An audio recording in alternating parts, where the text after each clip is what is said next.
हमनी के संस्कृति, हमनी के संस्कार सदा रहे हमनी के साथ। भारत के महान ग्रंथ और काव्य सब के संपूर्ण संकलन सब्सक्राइब करें तिलक।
मुचकंद उहाँ धरती पर ए समय आपके केहू न रहल।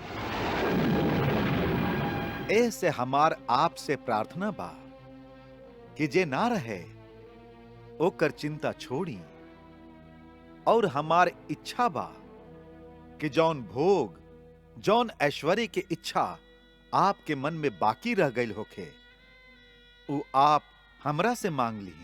ए समय हमरा एक के बात के आभास बा कि हम बहुत थक गए हैं। ऐसे हम अब सूतल चाहत हैं।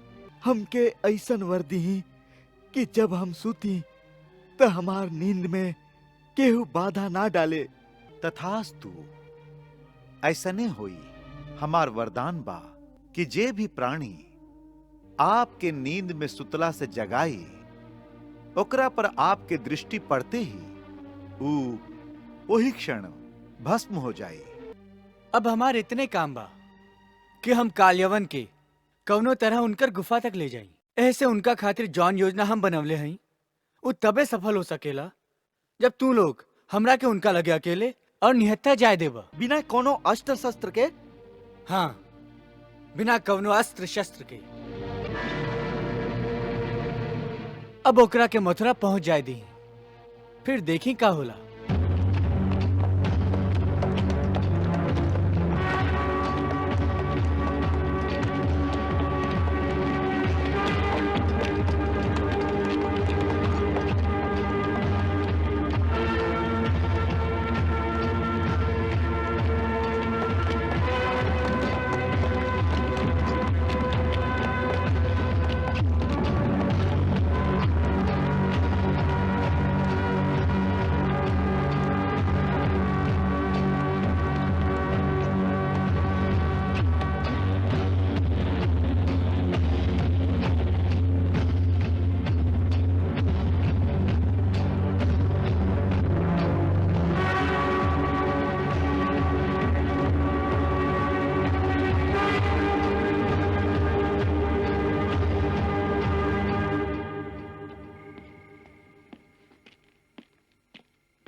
सम्राट की जय होखे। कह सेनापति, का समाचार ले आइल बड़ा? हमार कोनो दूत लौट के आइल की ना? जी ना सम्राट, हम यही से पूछे आइल हैं कि आज सेना खातिर का आज्ञा बा। आज आगे खातिर कूच होई कि कुछ दिन इहवे पड़ाव रही? एकर उत्तर महाराज शल्य दी हैं। काहे कि ये समय हमार पथ प्रदर्शक महाराज शल्य बाड़न। सम्राट, हमार मत के अनुसार अभी हम लोग के सेना के पड़ाव इहवे रहे के चाहिए।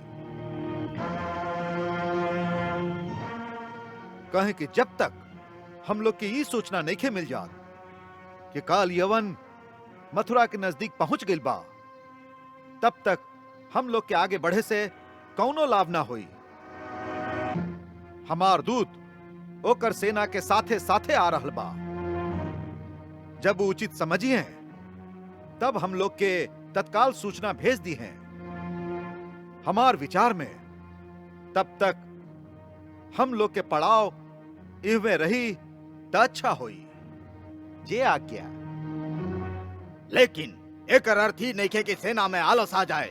यदि एगो सैनिक ही समझ लेवे कि लंबा विश्राम बात तो सुस्ताए लगी है, इससे प्रत्येक दिन सेना के कूच करे खातिर तैयार रखल जाए। जैसे जौना क्षण कूच करे के नकारा बजे वही क्षण सेना जाए के तैयार रहे। जा। जे आज्ञा।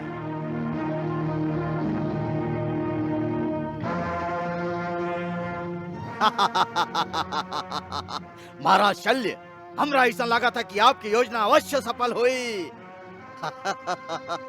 सबसे पहला सफलता तो ई बा कि आप काल यवन जैसन पराक्रमी योद्धा के मथुरा पर आक्रमण करे खातिर तैयार कर लेली।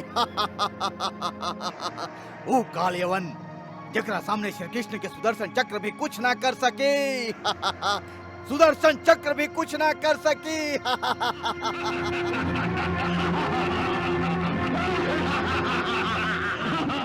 वो लोग के चक्र और हल धैल के धैल रह जाई। महाराज शल्य, अपन मित्र काल यवन से कहिया कि जब वो कृष्ण और बलराम के परास्त कर लेवे तब उनकर वध ना करे, वो लोग के बांध के हमरा सामने ले आवे। हम अपना हाथे वो दोनों के सिर काटल चाहत हैं। हाँ, तबे हमार प्रतिशोध के ज्वाला शांत होई। महाराज शल्य, हमार प्रतिशोध के ज्वाला शांत होई।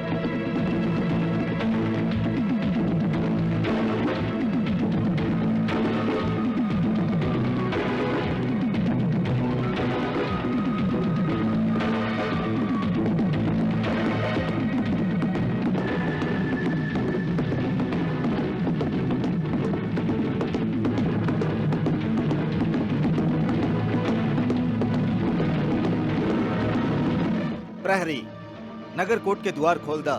हमार आपन दूत आइल बा।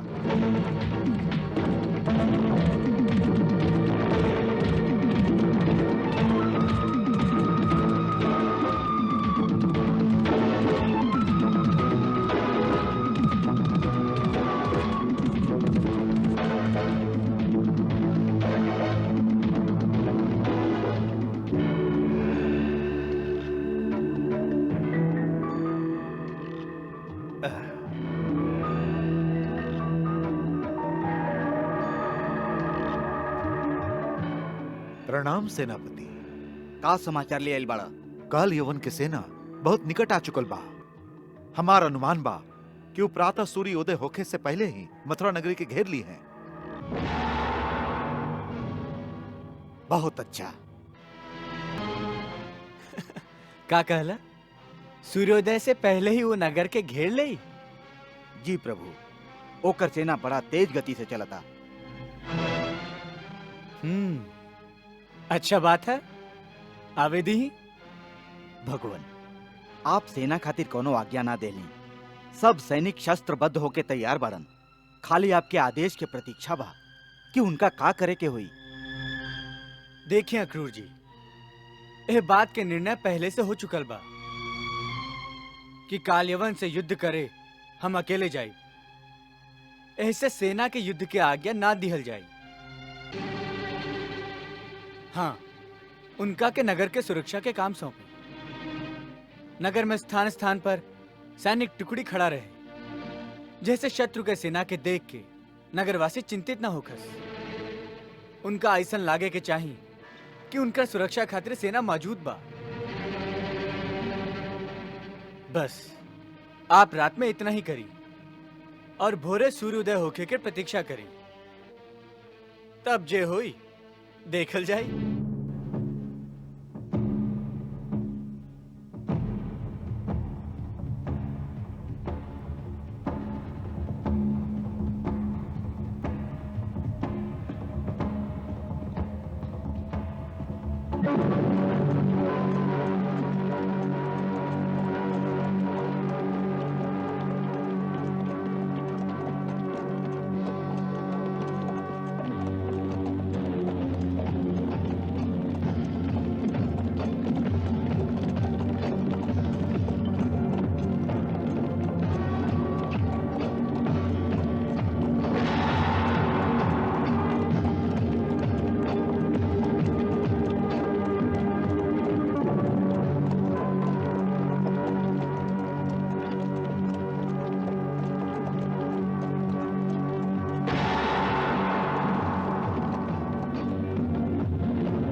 सेनापति महाराज, जय हुकुम।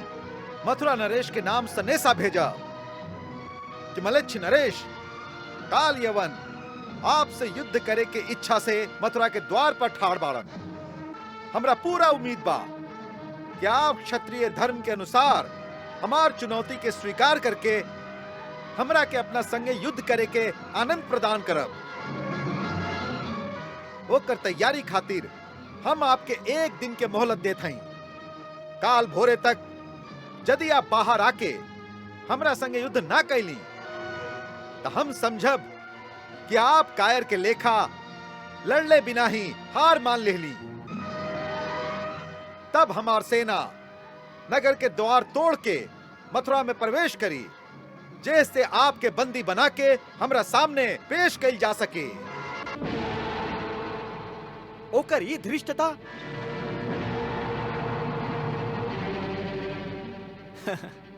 आगे का लिखल है? यदि वो समय केहू भी हमार सैनिक के रास्ता रोके के कोशिश करी तो हमार सैनिक पूरा नगर के उजाड़ दी हैं।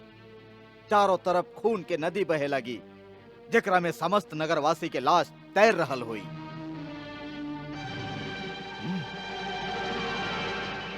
एह तरह मथुरा के बेगुनाह शहरियन के मरवावे से कौनो लाभ ना हुई और ना हमरा ये अच्छा लागी। एह से हमार आपके यह मशवरा बा कि चाहे त वीरन के भांति सेना के साथे नगर के बाहर आके युद्ध करी, चाहे फिर स्वयं नगर के बाहर आके अपना आप के हमरा हवाले कर दी।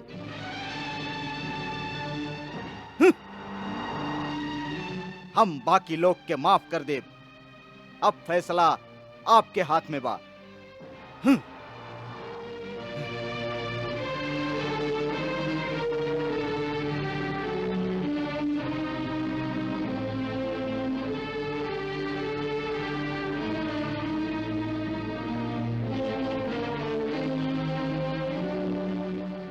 आप भी एक उत्तर भेजी।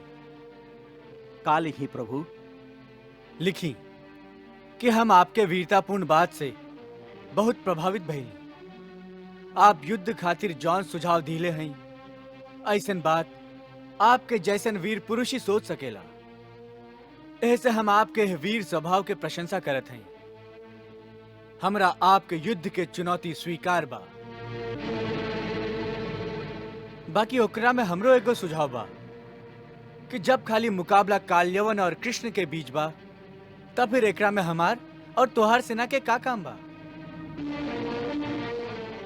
दोनों ओर के सेना तो निर्दोष बा, टक्कर तो आपके और हमार बा।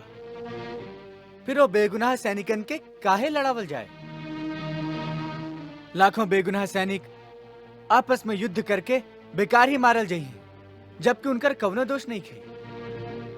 ऐसे बेहतर तो यह बा कि खाली आप और हम आपस में लड़के फैसला कर ली। काल्यवन और कृष्ण खाली दो प्रतिद्वंदी अकेले ही युद्ध करी हैं। हम आपके विश्वास दिलावत हैं कि यदि आप हमरा साथ युद्ध में हार गईली अथवा मारल गईली, तब हम आपके सेना के कुछ ना कहब। हम आपके सैनिकन के क्षमा करके उनका के वापस अपना देश लौट जाए की अनुमति प्रदान कर दे। वाह, एकरा कहल जाला वीर पुरुष। कृष्ण तो सचमुच परम वीर बाड़न। नारद ठीके कहले रहन। ए धरती पर हमरा साथे युद्ध करे के क्षमता खाली एक ही पुरुष में होई, जेकर नाम कृष्ण होई। जरूर ये वह कृष्ण बाड़न। हाँ, ओ वीर पुरुष के उत्तर लिखा कि हमरा उनकर प्रस्ताव पूरा तरह स्वीकार है। जी, काल यवन और कृष्ण खाली दो वीरन के आपसी युद्ध से ही दोनों देश के हार जीत के फैसला हो जाई। काल भोर के सूर्य उदय के समय मथुरा नगर के द्वार के बाहर हम अकेले कृष्ण के प्रतीक्षा करब और यह वचन देत हैं कि जे भी अस्त्र उस साथे ले आई हैं, हम भी खाली वही अस्त्र के साथे उनका से युद्ध करब। जा, जे आज्ञा।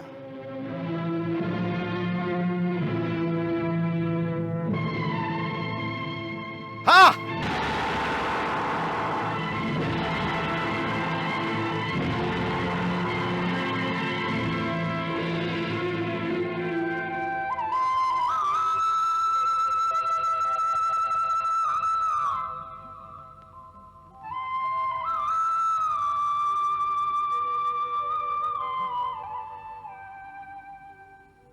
जपा कुसुम संकाशम काश्यपेयम महाज्योतिम तमोरिम सर्वपापघ्नम प्रणतोस्मि दिवाकरम।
हाँ, ये देख के अच्छा लागल कि तू अपना बाप के धनी बाड़ा, वादा के पक्का बाड़ा। ये वीरता के निशानी बा। ये जान के भी कि जे काल यवन से युद्ध करी वो जरूरे मारल जाई। काहे कि काल यवन के तो केहू मार ही ना सके। हाँ, इस सब कुछ जानत बुझत भी आपन वचन निभावे खातिर ई जे तू हमरा से युद्ध करे ऐसे अकेले आ गइल बाड़ा। एकरा खातिर तोहरा के युद्ध में मारे से पहले हम तोहार ये वीरता खातिर तोहरा के प्रणाम करत हई।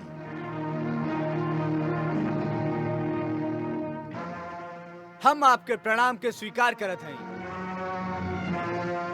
कृष्णा